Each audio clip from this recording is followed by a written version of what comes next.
অনেকটা ক্ষতি হয়েছে, গোটা ঘরটা ক্ষতি হয়ে গেছে। রান্না চলে এবার কোথায় থাকবো, আমার কি লোকের ঘরে।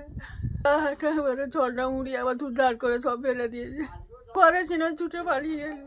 ঝড়টা হয়েছে অত কি আমি আর জানি, অনেকক্ষণ ঝড়টা হয়েছিল, ঝড় সব নিচে পড়ে গেছে।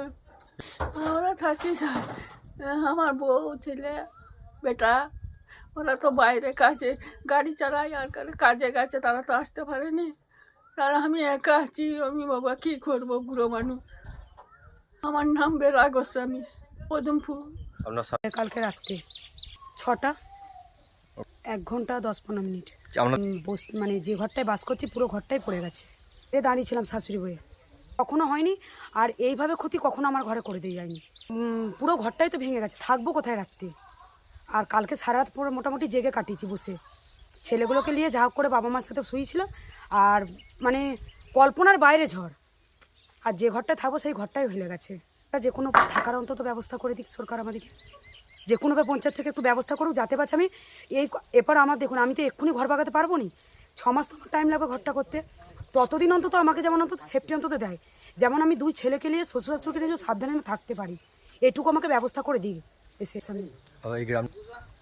তাহলে আমি কোথায় যাব বলুন এবারে?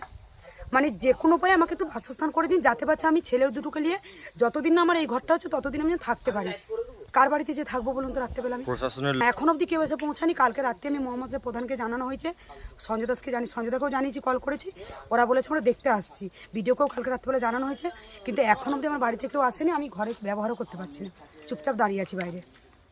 আর না আসা পর্যন্ত কী করে ব্যবস্থা করবো বলুন তো? ওরা না এলে আমি ঝড়ে সন্ধ্যার দিকে ঝড় হয়েছে, ঝড়ে আমরা ওর ভিতরেই আমরা ছিলাম, মানে বেরোবার কোনো উপায় থাকে না। 5 জন, 2টো বাচ্চা, 3 জন বড়। এই ঝড় কাকির ঘরে পাশ এটা যাতে একটু দেখে, তার জন্য আমরা ধরমপুর। এই তো রাস্তার ধারে সব গাছ ভেঙে একবারে লন্ডভন্ড হয়ে গেছে। অনেকে উড়ি দিয়েছে, খড়পালি উড়ি দিয়েছে, গাছের ডাল তো ভেঙেইছে, প্রচুর গাছ ভেঙেছে, অনেকটাই হয়েছে। এরকম হঠাৎ এরকম ঝড় সেরকম হয়নি। বিশাল আতঙ্কে ছিলাম, মানে আমার নিজেরই ঘরের অবস্থা খুব খারাপ। ঘরে টিনের চাল ছেঁদা হয়ে গেছে, সেই চাঁদের টিনের উপরে তিরপল দিয়ে ঢাকা দেওয়া ছিল, সে তিরপলকেও উড়িয়ে দিয়েছে। হ্যাঁ, অনেক গাড়ি তো পেরালো দেখলাম। বাসুদেবগুলো হয়, এই গ্রামটা হচ্ছে বৃন্দাবন।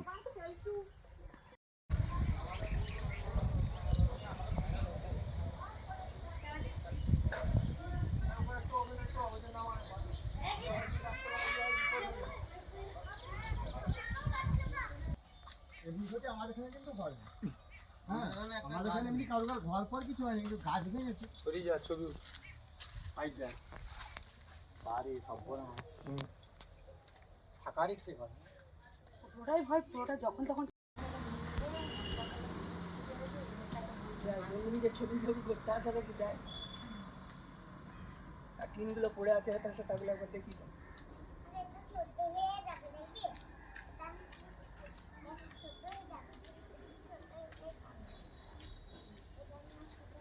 ক্ষতি করে দিয়ে গেছে সবটা।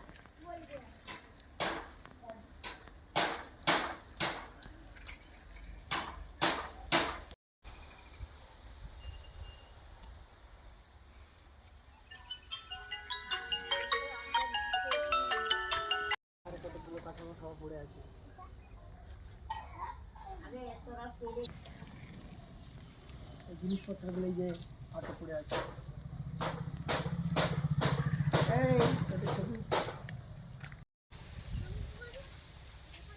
দুপুর রাত আমরা বসে কাটিয়েছি, তো এখন বাগানোই হয়নি। ওইটা বাগানোই হয়নি, ওটা পয়সার লেগে বাগান পাই নাই। তো ওইখানে তো ছোট রাত ওই বালি গাদাতেই বসে আছে।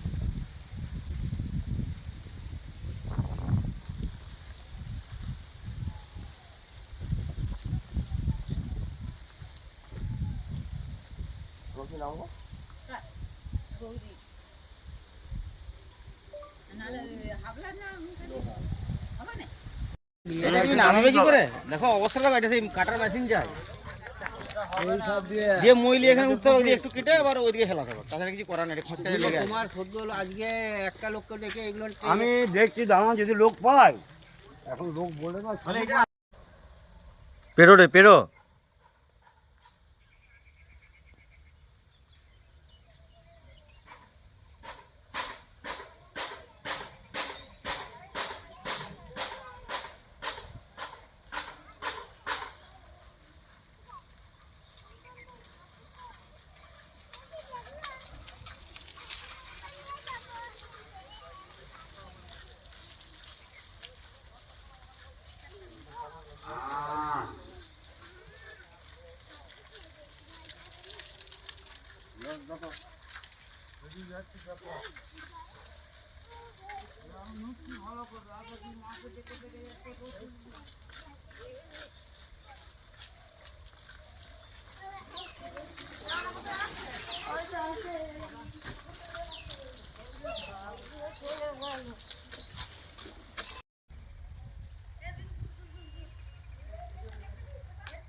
চালটা ফেলে দিয়েছে তো ওদের ওদের নিয়েছে আমাদেরও তো নিয়েছে তাহলে